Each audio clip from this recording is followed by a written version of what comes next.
There are some jobs that not even money can buy, like being an astronaut or serving in the military.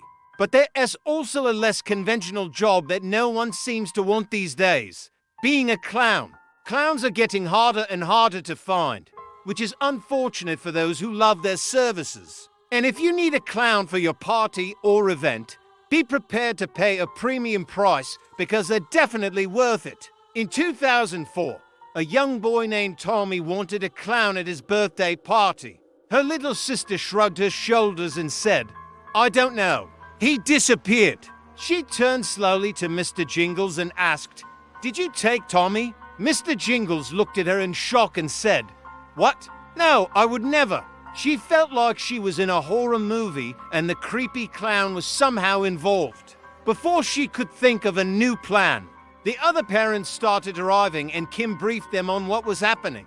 The police couldn't answer these questions, but Tommy's parents refused to give up on finding their son. They had done everything they could and still there was no sign of their beloved son.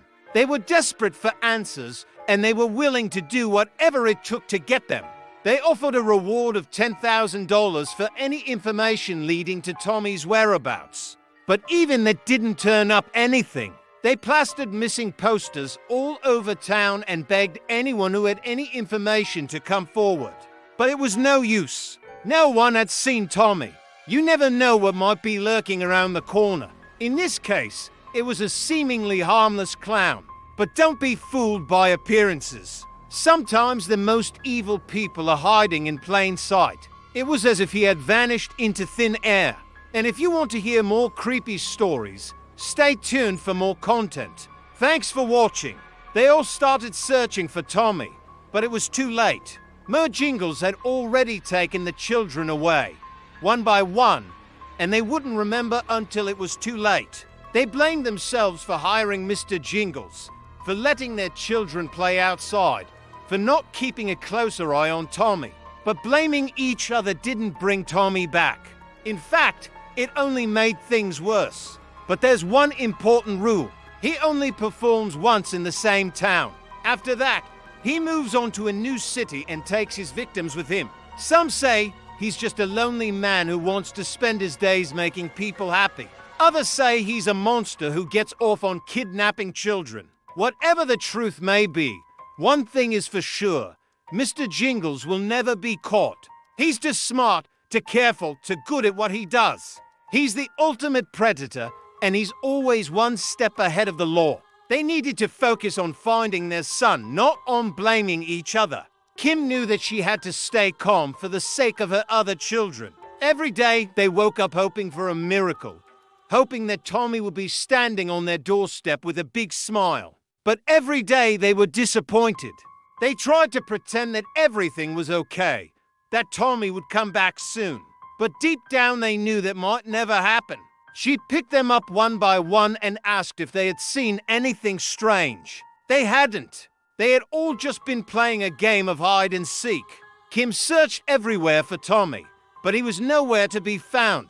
She turned to Mr. Jingles and asked, "Have you seen my son? He's a little boy with brown hair and a blue shirt." The police were called in and the whole town started searching for the missing boy. But it was no use. Tommy was nowhere to be found. To make matters worse, the security cameras around the house hadn't caught anything. All they had were images of balloons floating down the street after Mr. Jingles had left. The police believed that Tommy had simply run away from home. But his parents knew that wasn't true. Jingles shook his head sadly and said, "I haven't seen him anywhere. Maybe we should all keep looking."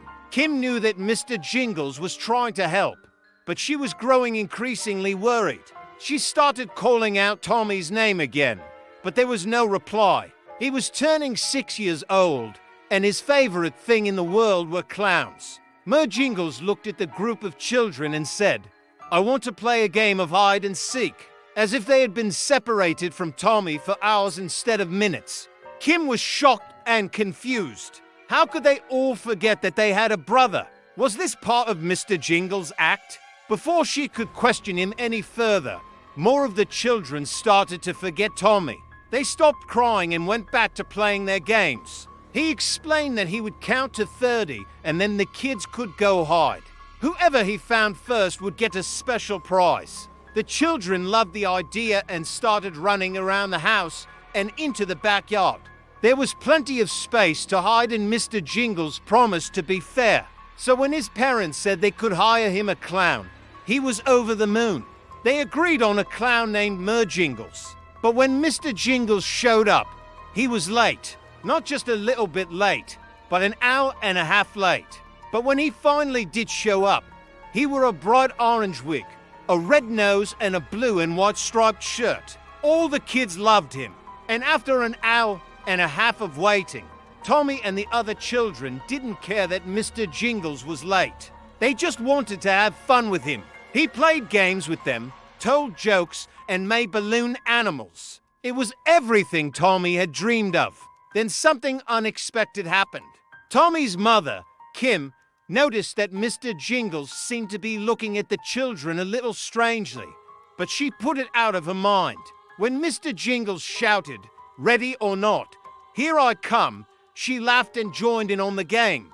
She went to look for Tommy, but couldn't find him anywhere.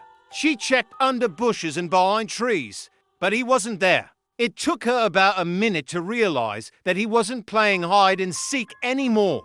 She called out, "Tommy, where are you?" She heard another voice call back, "I'm coming, Mommy."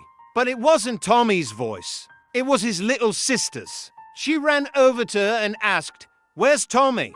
It was only a few minutes before she realized what had happened, but she didn't want to believe it.